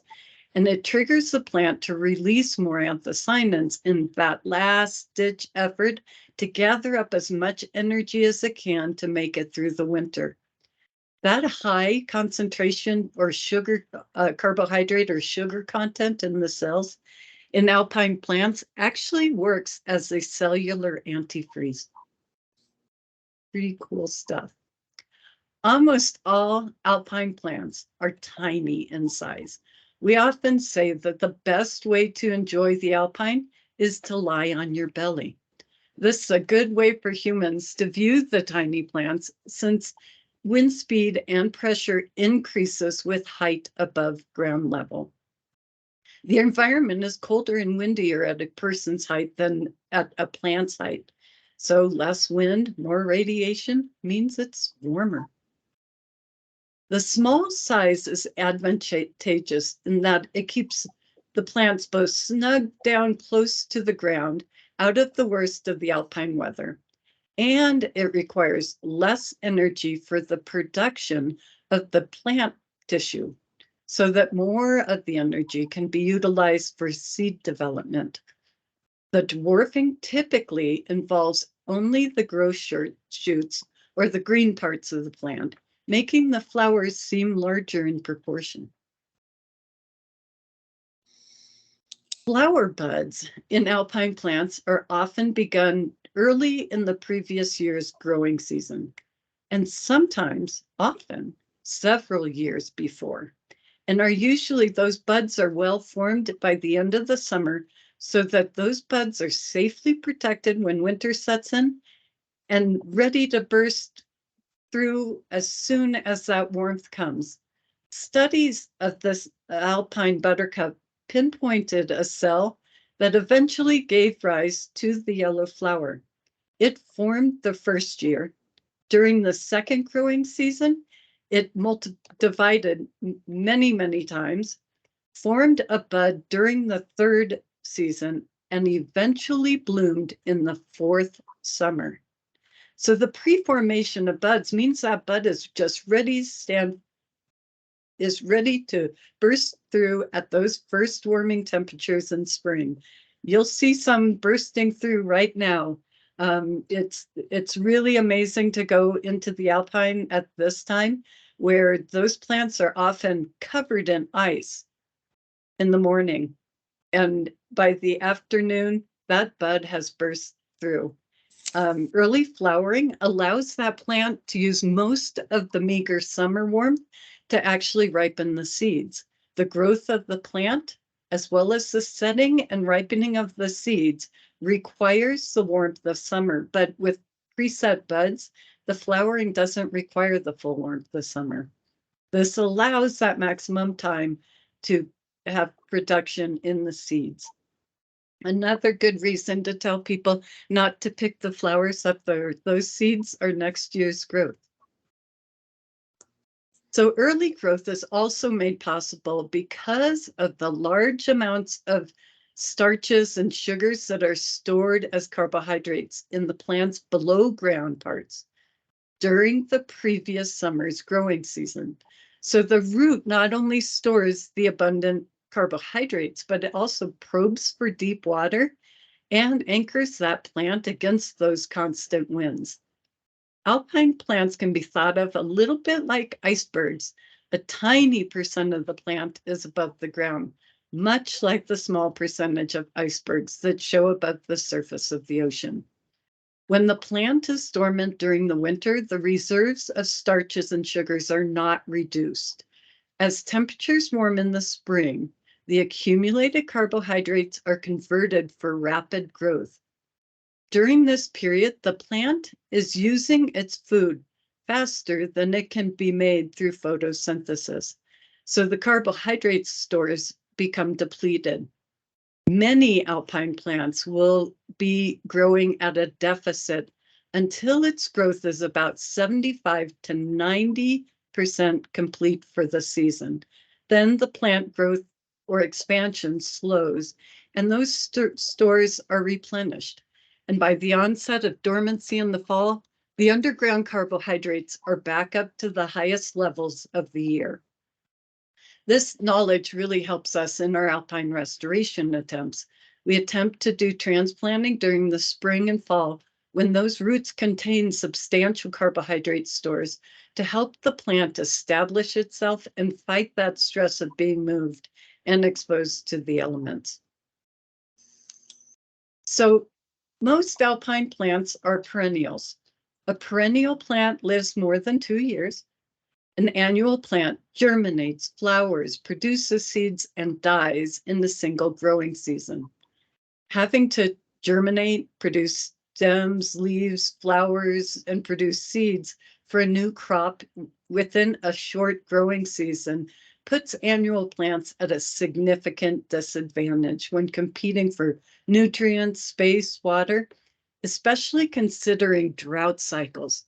The Conigia shown here is one of the few annual plants growing in the alpine ecosystem. To express the disadvantage this plant has, it is currently listed as imperiled in Wyoming, where 6 occurrences have been recorded, Colorado, where 15 occurrences have been recorded, and Montana, where 4 occurrences have been recorded.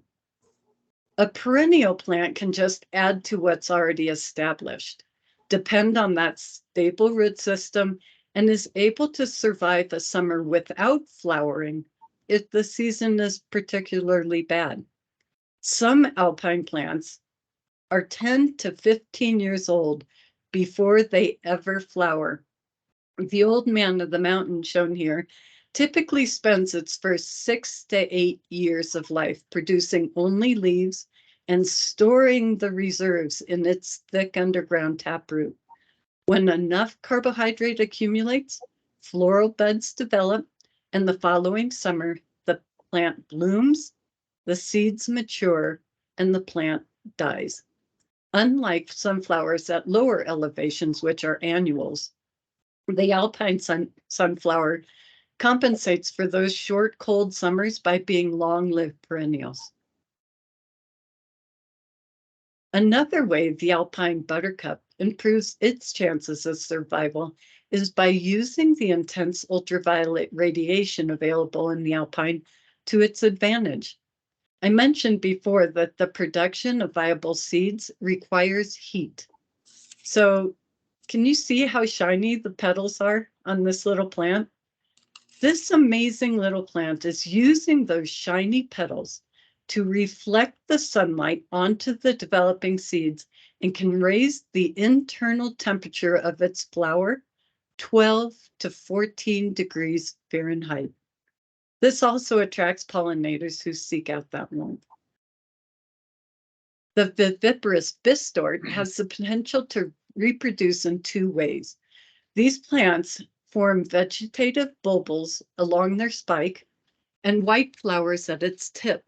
Although the flowers have the potential for producing seeds, viable seeds of this plant have never been reported in the Rocky Mountains. Instead, the little bulbils drop from the parent plant and establish themselves immediately. sometimes sprouting before they are even shed by the parent plant, like this one that's sitting on my hand there.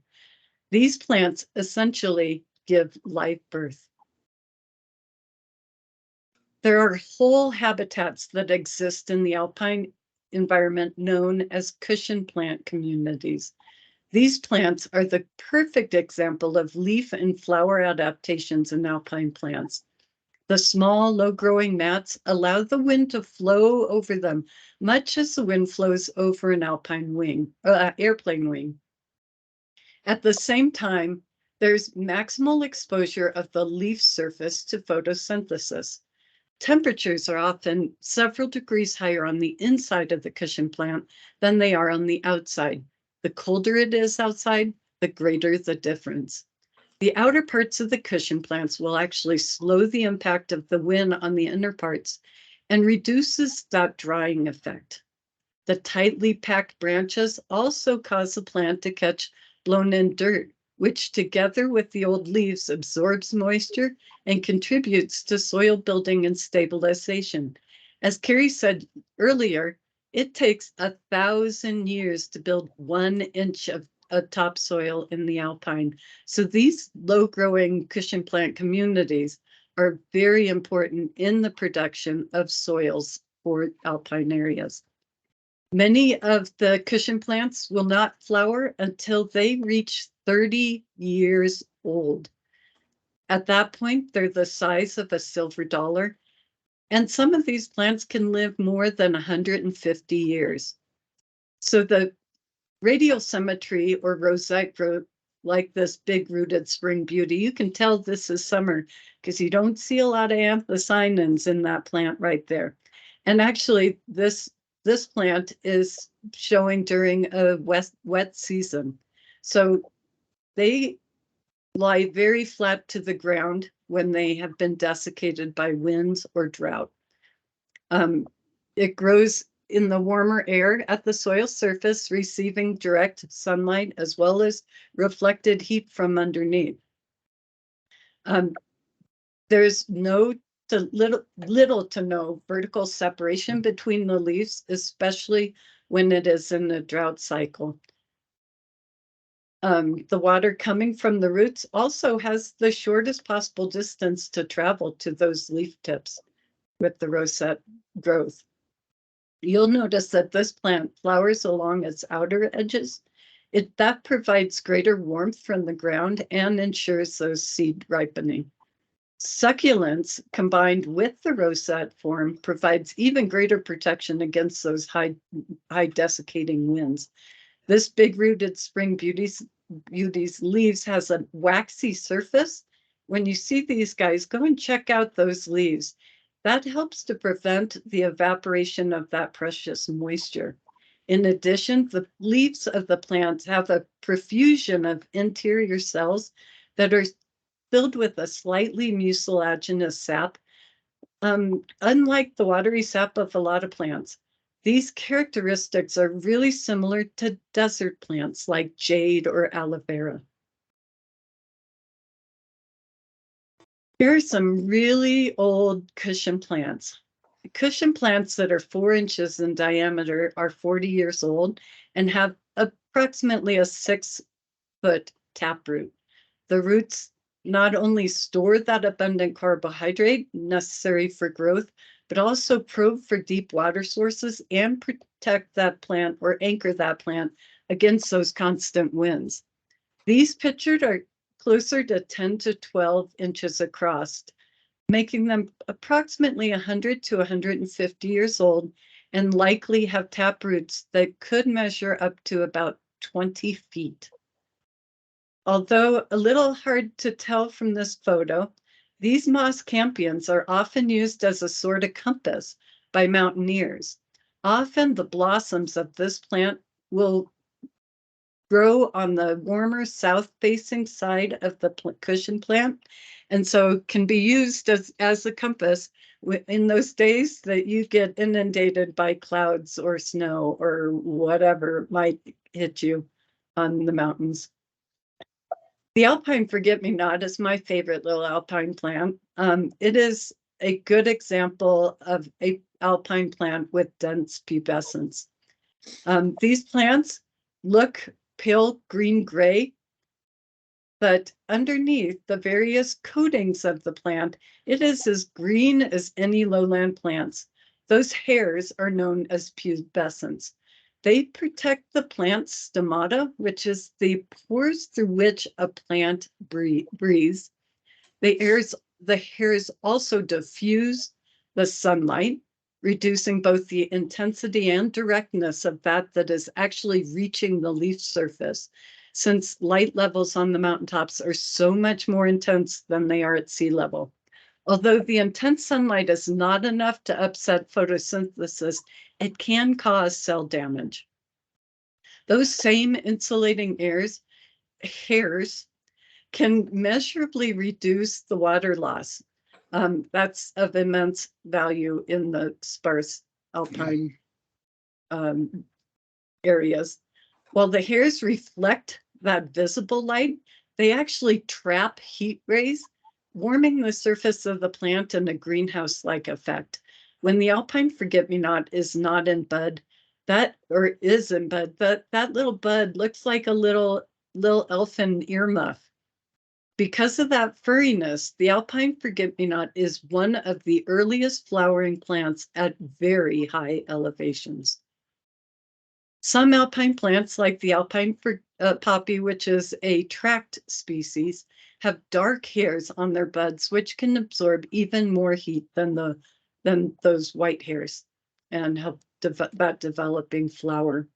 So the Rocky Mountains potentially harbor many more plant species that are just waiting to be formally described by scientists as they unravel their genetic code through genetic sequencing. This funky thistle, Cirsium funkiae, was formally named in 2022. While other alpine plants have adapted to the extreme environment with their low stature to withstand those cold winds, this thistle has taken a different approach.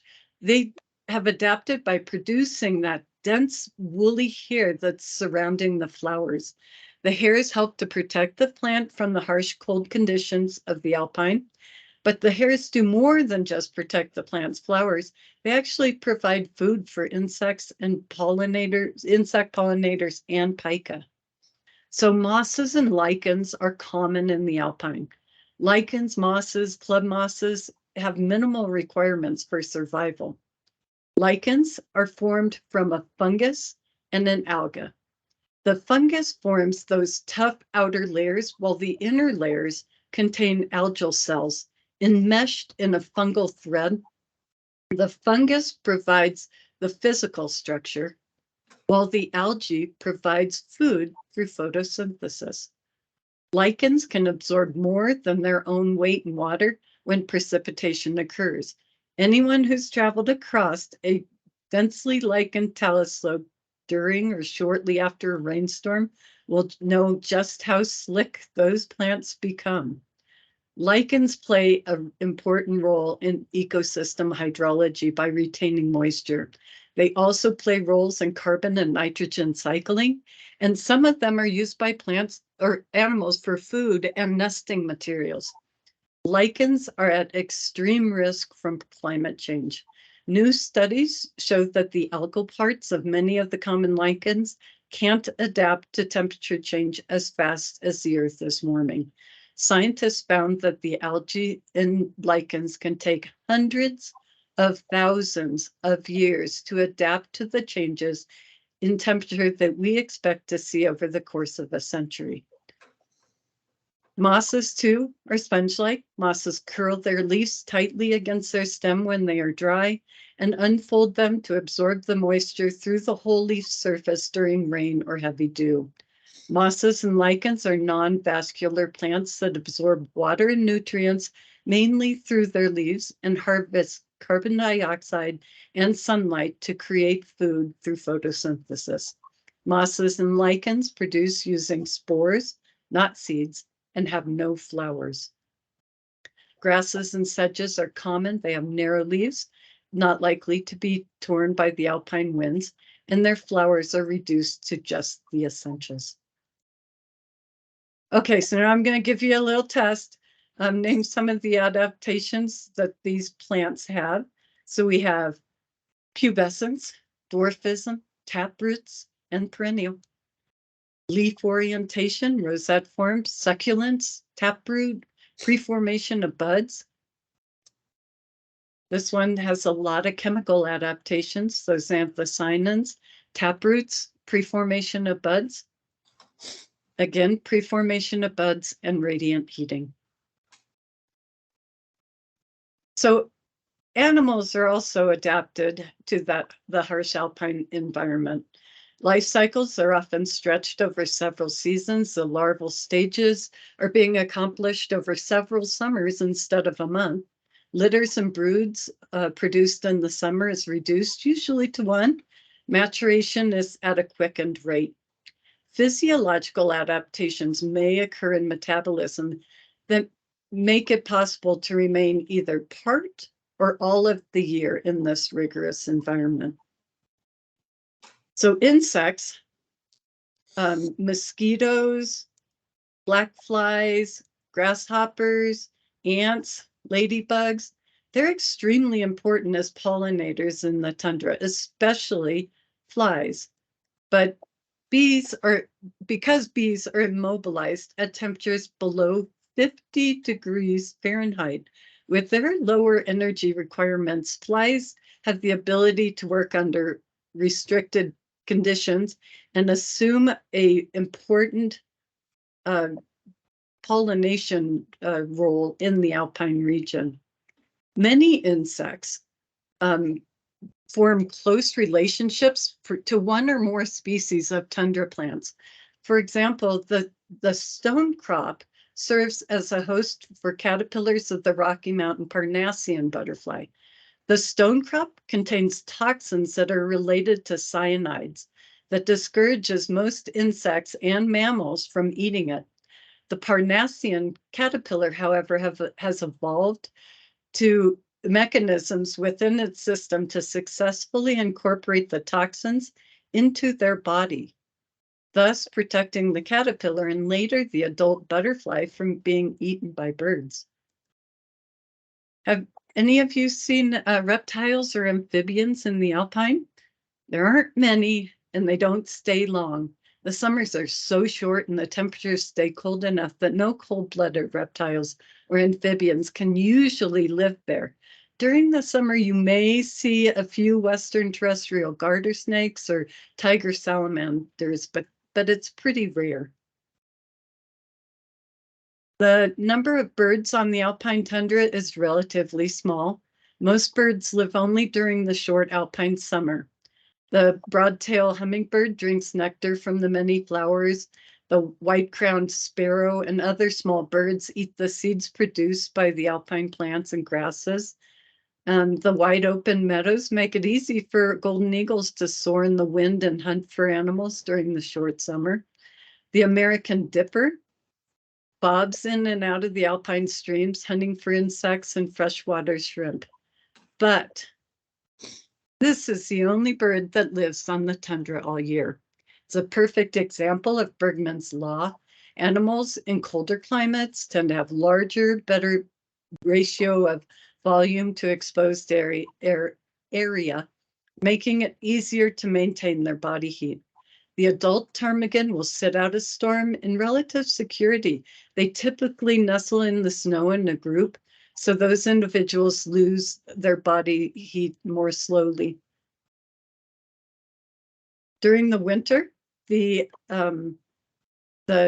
ptarmigan has so much feathering on its legs and feet that they look a little bit like they're wearing pantaloons.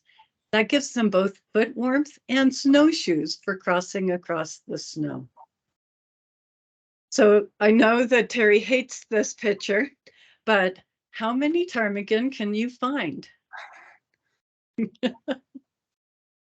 All right, there's at least 4. The ptarmigan defense mechanism is camouflage. Because these ground nesting birds will stand still when they are threatened, they are really easy prey for off-leash dogs. Here's photos of a ptarmigan nest and an American pipit nest. If you look closely at the pipit nest, you can see 3 tiny eggs in there. How exposed do you think these are to off-leash dogs? Bighorn sheep, elk, and mountain goats are regulars on the alpine tundra. Even these animals will only remain above tree line in the winter if they are kind of forced to. The grazing opportunities are really limited. There is no evidence that mountain goats inhabited Colorado during historic times. Most authorities consider mountain goats to be an introduced species in Colorado. These sure-footed, agile creatures are most at home on rocky ridges, precipitous cliffs, and in the high alpine, seeking the high altitude to actually avoid predators. Their hooves are adapted to the rugged slopes by being really flexible like rubber, so they can jump from rock to rock. These mammals are herbivores. They eat grasses, herbs, sedges, ferns, mosses, twigs, leaves, and such. Mountain goats have a thick white fur that keep them warm in the winter, and they shed one of those layers during the warmer summers. Residing on the steep mountain homes is not without risk. Mountain goats are often killed by avalanches in late winter. The skeleton of a mountain goat is arranged such that all 4 of its hooves can fit on a ledge that is 6 inches long and 2 inches wide. That's smaller than a dollar bill. Mountain goats are really not goats. They're more closely related to antelopes or are part of the Bovidae family. The males are called billies, the females called nannies, the babies are called kids. Mountain goats change their social grouping seasonally, living in big groups in the winter and smaller or alone during the summer. The male goats are dominant during breeding season, but only during breeding season. The females are dominant the rest of the year. Mountain goats' hierarchies are determined very early in the kids' playing behavior. The stronger dominant kids become the leaders of the groups. Based on interactions between mountain goats and Rocky Mountain bighorn sheep, mountain goats are often more aggressive and dominate and appear to be displacing bighorn. So suitable bighorn habitat includes steep, broken terrain, which serves as escape cover and vegetation types that provide high visibility, and forage such as grasslands and alpine tundra. They're primarily grazers, but they will consume some browse. They have special hooves, an excellent sense of balance, and strong legs that help them climb the steep Rocky Mountains. They're not well adapted to deep snow, therefore winter snowpack can limit their distribution and survival. Their digestive system, it acts as a survival mechanism. They have a complex 4-part stomach that allows the sheep to gain important nutrients from hard, dry forage. They also will eat large amounts of vegetation very quickly and then retreat back to the safety of the cliffs and edges where they can thoroughly rechew and redigest the food away from possible predators. The lambs are typically born April through July, with the peak being in late May and early June. A single lamb is norm. The lambs can climb as well as their mothers when they are only a day old. Ewes usually live to 10 to 12 years. The rams seem to be have a somewhat higher mortality rate, and that might be due to the bighorn headbutt fights. In the fall, the rams compete for ewes by having headbutting contests. They charge at each other at speeds of more than 20 miles per hour, their foreheads cracking with a crack that can be heard up to a mile away. These battles can last as long as 24 hours. A Rocky Mountain bighorn's ram's horns can weigh up to 30 pounds. That's more than all the rest of the bones in his body combined. The ewes also have horns, but they're quite a bit smaller in size. Bighorn sheep are now listed as a sensitive species. The development of Colorado's high country increasingly blocks their migration and weakens the herds by denying them genetic diversity. There is a very cute YouTube video from Banff National Park that I encourage you to take a look at if you ever have a problem with knowing the difference between a mountain goat and a bighorn sheep. So there's significantly more small mammals in the alpine that will remain there all year long. They survive the winter by storing food, hibernation, or by incessant hunting. Pikas are small members of the rabbit family. Their ears have diminished in size to small round ones that are not as likely to freeze. So if you think about it, tails, ears, and other extremities that are subject to rapid loss of heat are often reduced in animals that live in the cold climates. They have fur on the soles of their feet, which actually provides a non-skid device on when they're running across the precipitous rock surfaces, and it helps to keep them warm. In order to obtain maximum food value, pikas, like rabbits, are able to re-ingest their fecal matter, which is high in protein and energy value. Pika also preserve body moisture in dry climates by depositing almost crystalline uric acid, which leaves that white nitrogenous salt deposit that you often see on the boulder surfaces. Pika females will give birth to a litter in the spring, and she will immediately get pregnant again, go into heat, and mate again. And if that first litter does not survive because of predation, cold, disease, she will deliver that second. If the first litter does survive, her body reabsorbs those fetuses. Pika dens are often discovered by the Lilliputian stacks of hay at their doorsteps. Pika begin preparing food for the winter in mid-July and continue until almost all the food is snow-covered. Their vegetarian diet is not very high in calories, and they must fill their stomach almost hourly to meet their energy needs. They've been observed to be active every month of the year, and there is no evidence that they hibernate. They need to have enough food stored to fill their stomach hourly for 9 or 10 months. Do you remember me talking about those anthocyanins in the plants? Well, here's the continuation of that cycle. Pika gather inordinate amounts of alpine avens. As you can see in that picture in the corner, that pika has alpine avens in his mouth. Because those same anthocyanins will help to prevent mold and bacterial growth in their food stores. Until those plants are dry, the anthocyanins are actually poisonous to the pika. They're sensitive to warm temperatures, and with climate change, we need to be concerned about our pika. There's thought to select talus habitats that provide a cool refuge during the warmer summer months, but increasing summer temperatures may be particularly dangerous to pika. Extended exposure to temperatures above 78 degrees Fahrenheit can be lethal.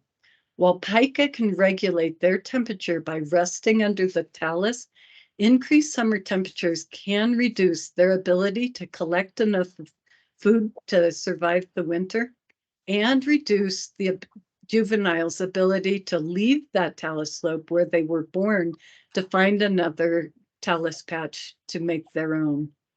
Where humans can withstand body temperature increases of about 8 degrees Fahrenheit, pika body temperature increases can only increase 2 to 3 degrees until they are lethal. They can die in 6 hours if exposed to temperatures above 77.9 degrees, if they can't find refuge in a cooler area.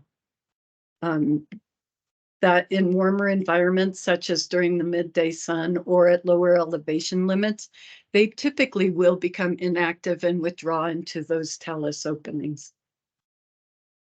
Marmots, like ptarmigans, are comparatively large animals. They're relatives to woodchucks. They eat themselves fat in the summer and hibernate all winter, with body temperatures sinking to 30 2 degrees Fahrenheit. They emerge in the late spring, sprawling out on a warm rock in what seems to be blissful enjoyment of the sunshine and warmth, much like we do. Although these plants and animals have adapted well to the harsh environment, they have not adapted well to the presence of humans, and especially the large numbers who seek out the 14ers. That's why you received this presentation. I don't know how many times you'll hear things like, oh, the trail is slick, I'm gonna go step over and walk on the grass. Now you know, or have the knowledge to explain that it's really not grass like we have in our neighborhood parks. These plants, insects, and animals live at the outer and upper extremes in the alpine environment because they've been rigorously selected and have adapted to that harsh environment. But they've not adapted to us. As few as 5 footsteps in a single location is enough to kill alpine plants. Once the vegetation is destroyed, so is the alpine ecosystem. We need to recognize that we're visiting their homes and take care not to destroy it. So stay on the trails, the brown stuff. Don't pee on the green stuff. Keep your distance from wildlife. Keep your dogs on a leash. Never feed wildlife. Keep your voice low and wear headphones if you must listen to music so that others can experience the joys of nature. Carry out your waste and your dog's waste from the alpine environment. These plants and animals have enough to deal with. And in the words of the Lorax, unless someone like you cares a whole awful lot, nothing is going to get better. It's not. Thank you. Thanks, Loretta.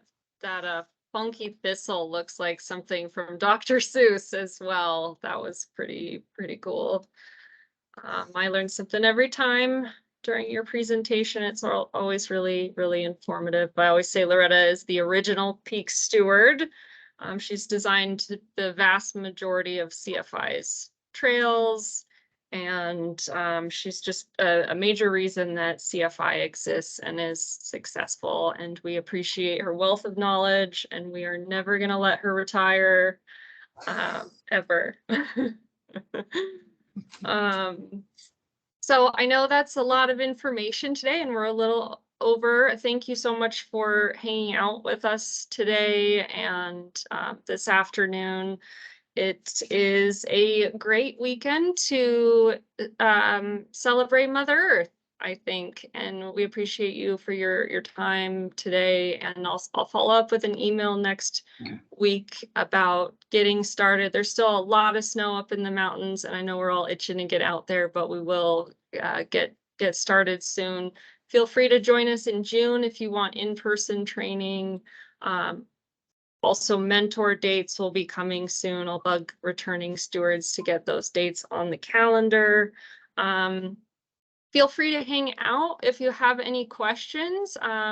If you don't have any questions, then feel free to head on out of here and enjoy your weekend.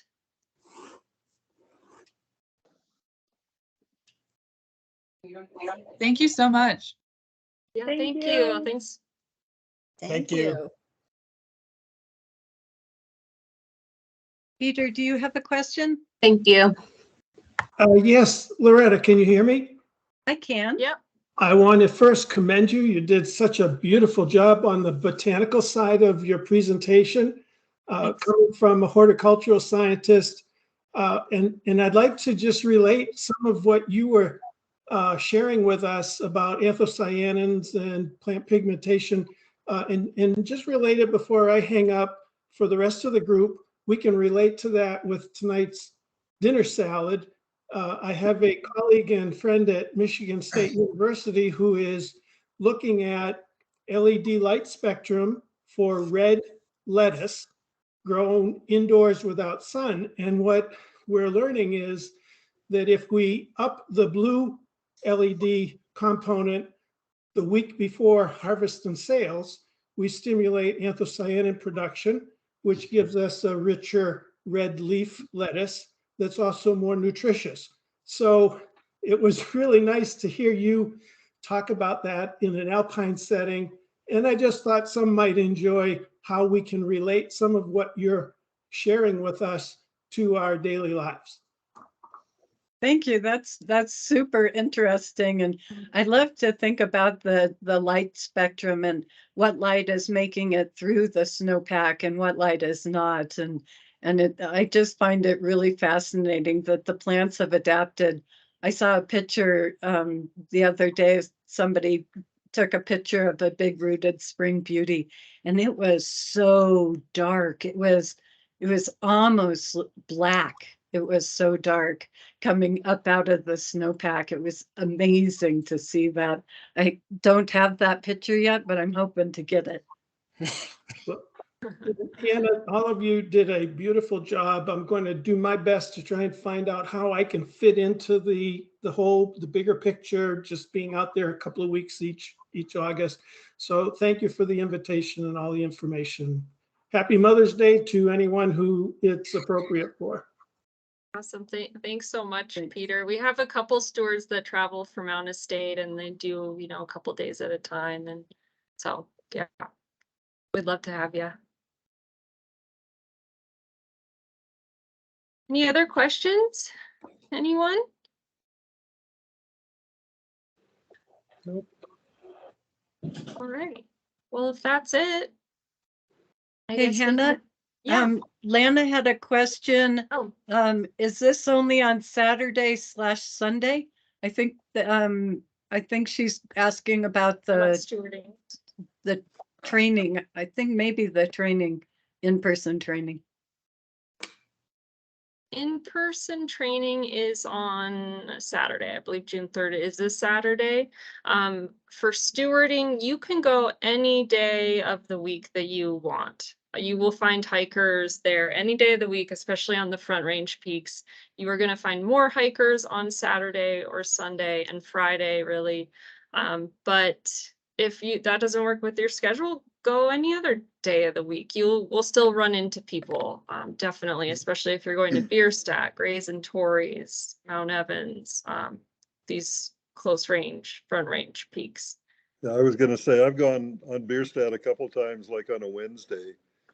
And I only get to talk to a couple hundred people on a Wednesday, where I might talk to 400 or 500 on Saturday, but there's still lots of folks up there.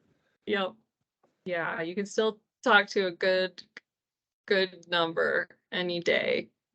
Yeah, thanks. Good question. Hannah, just real quick, this is Angelica. I'm actually getting ready to head over to work. I work at REI at the Lakewood store. We have resumed classes, so I think it would be awesome to have a 14ers class held there. I think it's all done through experiences. I don't think it's through the store level, but if we could get on the schedule, that would be awesome. Go ahead, Carrie. Angelica, I'm an REI employee too, actually, for experiences. Nice. Yeah, the classes that are taught at the Colorado Springs location and the Denver location are actually through retail. Just because Vaughn and I have gone to a couple of them as CFI representatives. That being said, if you are potentially interested in teaching one at your location at the Lakewood store, like I can put you in touch with the people who lead them in the Colorado Springs store. I know Jeff at our location is one of the ones who kind of got the whole movement going. So yeah, like if that's something you're interested in or want more information about at the Lakewood location, like I think that'd be a great thing. Okay, awesome. Yeah, we can definitely touch base on that. Yeah. I'll put my email in the chat. So if you want to shoot me an email. Okay. Yeah.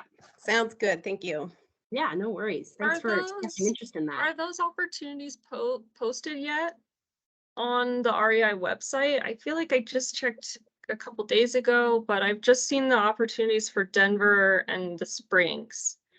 Yeah, it could be possible that Lakewood hasn't like either they may be offering the in-person classes that are the other in-person classes at the store. You know, most retail stores offer like backpacking and lots of free workshops and clinics. But it could just be that the 14 or specific ones aren't on the radar of the Lakewood store yet. So yeah, we could, but yeah, I can ask around with management and see about, I mean, the more stores we can teach them at, the better. I Okay, agree. awesome, I have yeah. Michael Wilder as the store contact there, store manager. Maybe is that correct? And That's correct. Yeah, Yes, okay. that's correct. I have his Yeah, and now email. actually that I think about it, our classes, I think are, I mean, they're being held, the ones that we've had are through, yeah, our employees, but we also have like Oh. some bike classes that are held at our store, which are through experiences. So it's kind of a mix, I guess. Yeah, anything that's free tends to be retail, and anything that's paid for tends to be experiences. Interesting. Okay. Okay, yeah, keep us in the loop. I'm happy to send people if you want to talk about CFI at the stores, anyone. Yeah, I'm happy to connect some Peak Stewards and direct them to the Lakewood store too. So that's great. Happy to hear that. All right, Awesome. thank you. I'm logging Thank off. you. Thank you, guys. Okay. All right. Thanks, everybody. I think it went pretty well. We went a little overtime. I'm sorry, Loretta. I know that happened last year too, but there's always lots of good questions and it's a lot to get through in just 2 hours, but you did good. You did great. And I really appreciate everyone's input and help with this. You provide a lot of valuable information that I can't do alone. So yeah, thanks everybody. Thanks, Cool. Anna. See you Thanks, guys. Anna. Yeah, See see ya. you in the in-person training. Sounds Yay. great. I can't wait. All right, have a great weekend. You too. You too. Bye. Bye.